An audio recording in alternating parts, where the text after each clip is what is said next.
Good afternoon, everybody. This is Jeff J. Brown, Chandra Radio Sinoland in Chiang Mai, Thailand. First off, before we get started today, please make a donation to this website and my work as a journalist. This podcast today, including the article, research, rewriting, everything else, it take me about 8 hours. There's a lot more that goes into it than it looks. Yesterday, a guy in Australia I've never heard from before sent me $5. Hey, I want to buy you a cup of coffee. I sent him a nice email back. It really inspires me when people do that, and it just helps me realize that friends, fans, and followers out there are appreciative of everything I do to tell the truth about China and what's going on behind the headlines. Point number 2, why I did this article today is I have just been so blown away by the orchestrated, highly organized propaganda campaign about China's flu. That started in Wuhan. It's just so obviously organized and very, very synchronized, and it's no accident. It just gets me back to the same old Yellow Peril racism that's been going on for centuries, and it's really hard to see unless you get out from behind the Great Western Firewall. I can see it as clear as day. And so I started to do some research, what's going on, and how does this compare to what's going on in the rest of the world? I found out a lot. Now the facts are indisputable. We can argue about or discuss, political systems and benefits and costs, but the data and the statistics speak for themselves. Here we go. Flu score. U.S. 6,600 dead. China-25. The West hysterical. Yellow Peril racism is foaming at the mouth, off the charts. Pictured above, a medical assault team in Wuhan, China, organized to fight the flu discovered there. They, along with millions of other Chinese citizens and professionals alike, are being mobilized to save as many lives as possible. This kind of concerted national effort cannot happen in the West because profits trump people. As of January 24th, a grand total of 25 people in China have died from a new strain of flu being dubbed Wuhan, W-U-H-A-N, after the city where it started. A few days ago, when 17 had died, China media reported that 16 of them were over 65 years of age, and the 17th was 61. So clearly the elderly is the most at-risk group. That's the case for mutating flu viruses every winter. Beijing is taking unprecedented anti-market, anti-capitalist measures to control it.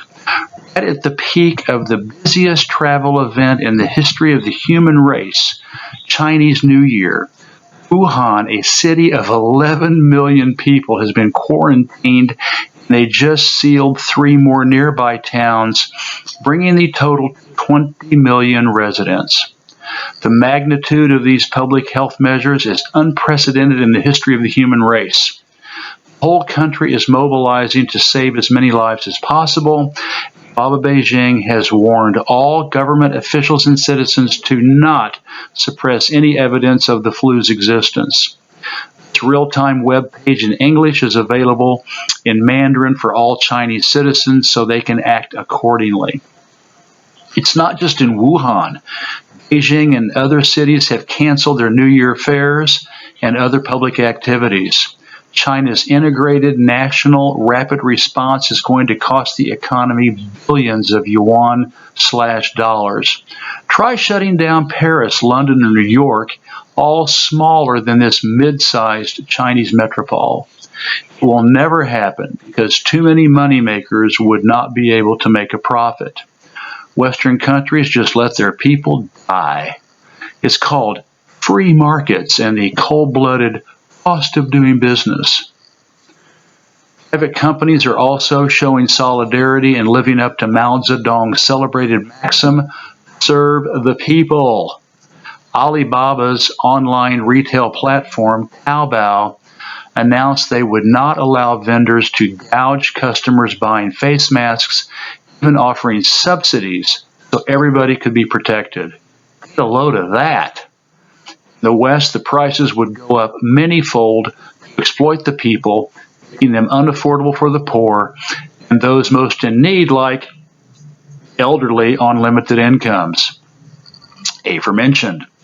Meanwhile, back in the capitalist slaughterhouse ranch, in the last 2 months, 6,600 Americans died like forgotten dogs with flu. You saw that number right, 6,600 human beings in about 60 days. This is not some unhinged conspiracy theory. It is factually reported by the U.S. Center for Disease Control, known as the CDC. In fact, every year, 12,000 to 79,000 Americans have shortened lives from flu. Last year's was particularly lethal when 4,000 citizens were dying every week. China has 20% of the world's people and also nationwide universal health care. Longevity continues to increase. In the United States and the UK, the world's neoliberal capitalist dystopias, life expectancy is going down. My family was living in the U.S. 2001 to 2010, couldn't afford health insurance. Our policy was, don't get sick, and if we get sick, don't go to the doctor. Otherwise, we'd leave the clinic with hundreds or thousands of dollars of inflated charges, and if we didn't cough it up, extorted us with a lien on our house, or got a court order to garnish our paychecks. It's perfectly legal gangsterism, euphemistically called, quote, business as usual. In any case, we also stood a good chance of getting killed by going, since 250,000, 250,000 citizens die every year, not from a lack of medical care, but from negligent and corrupt intervention. Yankee doctors killing you is the third leading cause of death. It's the American dream, nightmare. The United States' medical extraction industry is cruel, corrupt, and criminal to the core. However, for hospitals, medical staff, insurance, and pharmacy companies, profits are off the charts, which is the only benchmark of success in that part of the world. Reflecting on the above facts, you have to hand it to the West's big lie propaganda machine, the BLPM. It's hyperbolic, hysterical, deranged, foaming at the mouth, rabid anti-China propaganda. It's the same yellow nigger brute beast racism that has been going on for centuries. If you think I'm exaggerating, read the following expose, which I wrote a couple of years ago, well, a year and a half ago. For the West oligarchs, all this orchestrated brainwashing brilliantly deflects from just how bad it is back home. And in the time it takes me to write, podcast, and post this article, 100 Americans will have died of flu without a prayer by a government and economic system that can give a rat's ass about their loss. Mass hysteria, maniacal melodrama, and BLPM brainwashing also keep you tuned in to sell lots and lots of ads. Friends, fans, and followers of China Rising Radio Sinoland, I'm sorry to say, behind the Great Western Firewall, you are being played like an out-of-tune Chinese zither. This is Jeff J. Brown, China Rising Radio Sinoland, signing out. Have a wonderful day. Bye-bye.